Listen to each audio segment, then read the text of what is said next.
So, do I think things have gotten better? I think they've gotten different. And I personally think it's a good difference. I am pragmatic. All right, we're going to move forward, whatever the context is that we are in. This is a long game struggle.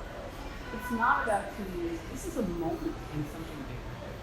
And the something bigger is a struggle for social justice, fairness, and equality. That's hundreds of years old in both of these countries. I mean, when people are out to kill you, what do? You fight back, or they kill you.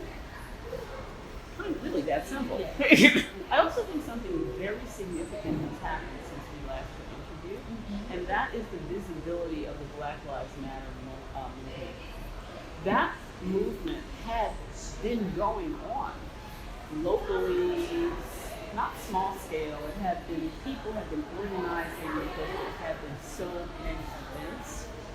But the combination of the murder, the killing of George Floyd, the fact that it was filmed and it was recorded, that was very significant in shifting the discussion of that particular social movement to the point where you had people, not just in the United States, but globally saying, under the banner of Black Lives Matter, we believe Black Lives Matter, and not just Black lives, but we believe in the bigger issues that go along with it.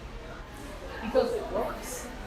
The whole notion of everybody cares about not everybody, but the vast number of people care about their children. They care about the people who they love or who they claim to love.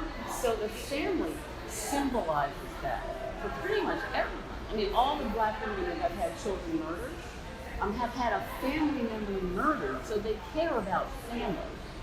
I think there's a realization of the power of the idea of family, right, for political purposes. So what I see happening is there may be a genuine concern for one's own family. Many families in the United States are in Brazil, and unfortunately racism and class issues aggravate this because people don't have much opportunity to see that people who live in other kinds of families have the same concerns they do. So it's not a question of evil people.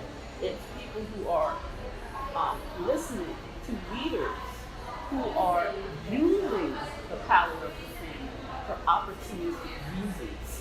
They want to be elected. Just by legislating something does not mean you get what you want. I think it was really shocking for a lot of young women in the United States to realize that this right had been taken away on the federal level.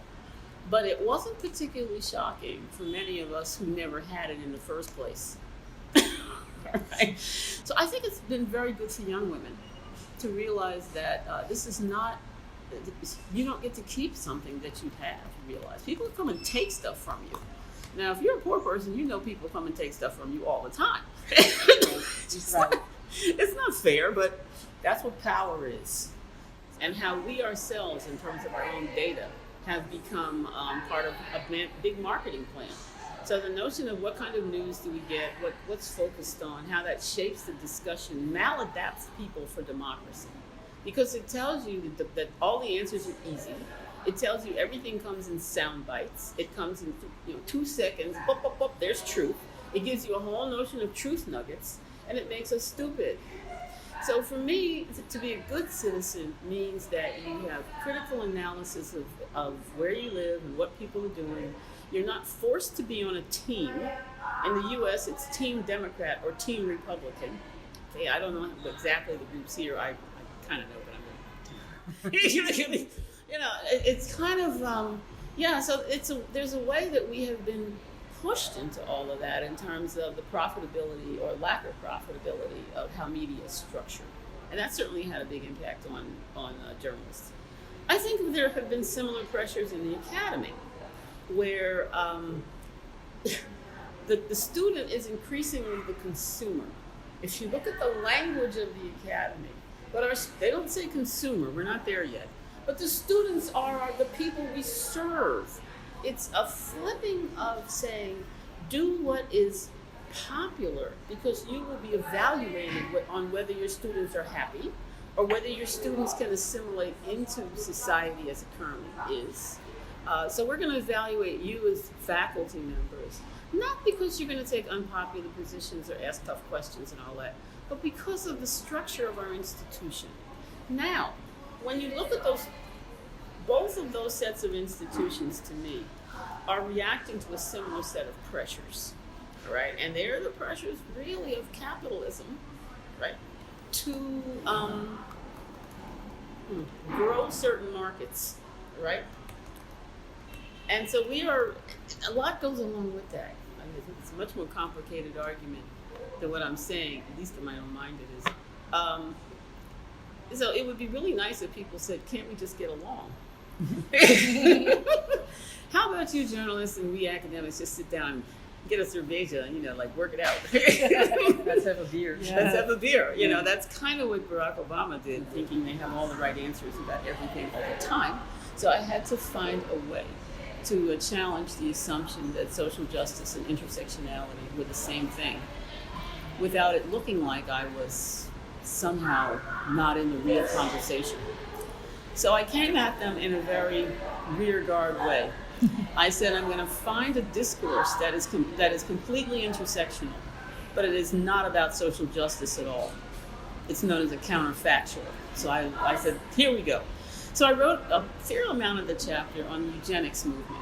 If you've heard of eugenics, it's very much about race, identifying people by race or culture. I mean, in Germany, in fact, it didn't originate in Germany. A lot of it was here. It was a global scientific movement where race, as in Judaism, culture, Roma people, ability.